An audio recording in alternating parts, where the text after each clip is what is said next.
In this video, I'll put together some tips, strategy from the actual designers and publishers themselves that should hopefully help you in your games coming up.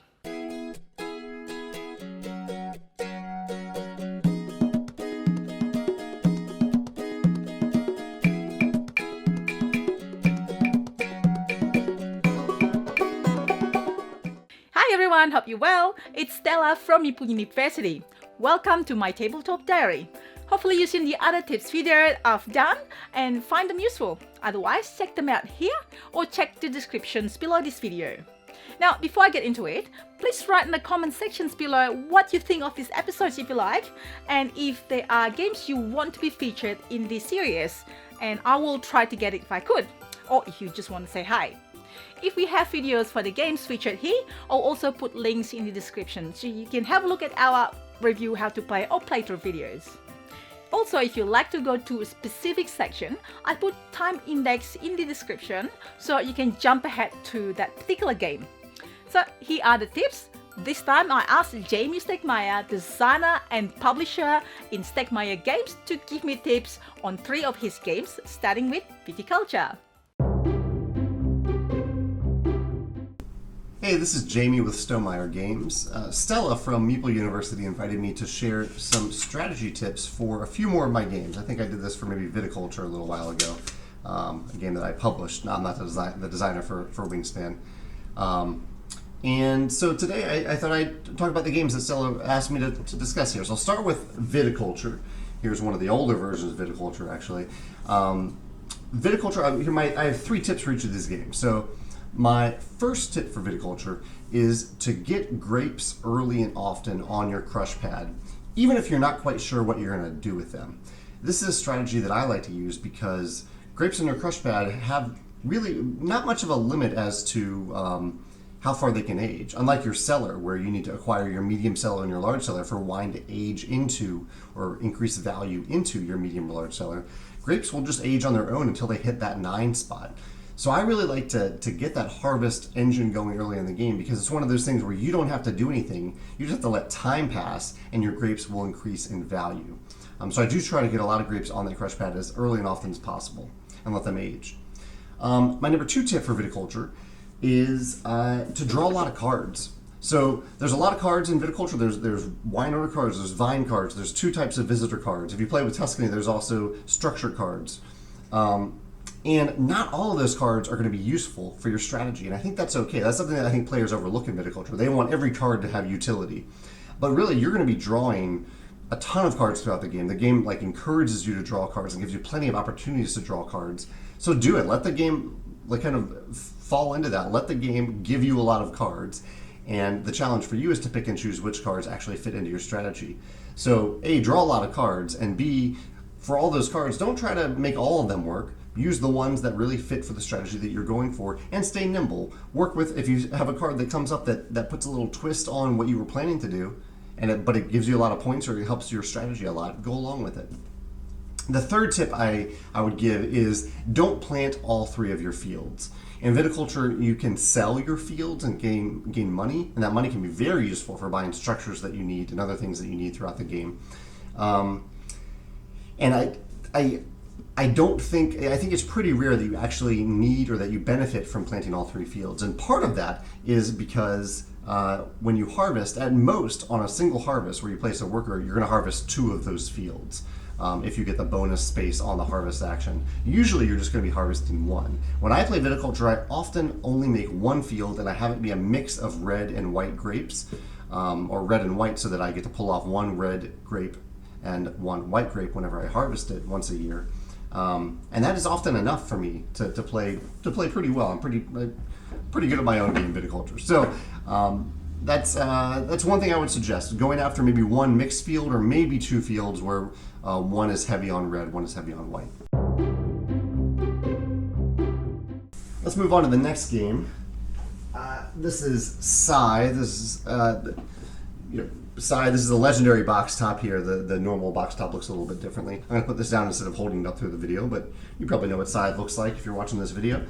And Scythe, my number 1 tip is early on in the game, maybe even before you start the game, look at your player mat and see if you're able to combine 2 turns, your first and second turn, using the trade action and the produce action, so that at the end of your second turn, you can take the bottom row action that either corresponds with trade or produce.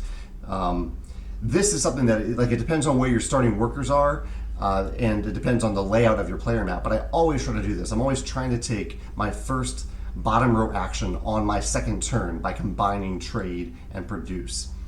My second tip for Scythe is, in general, to try to take actions that move you towards or lead you towards or allow you to gain as many coins as possible from your bottom row actions. On any given player mat inside, there's going to be at least one section, usually it's one section, that gives you 3 coins. And that's usually the thing that I try to focus on. Try to focus on that 3 coin benefit because, and this is a little known thing about Scythe, it's in the rulebook, and a lot of people overlook it. Even after you complete that bottom row action, so say it's, you can make 4 mechs in the game. Say it's on the deploy mechs action that you have 3 coins.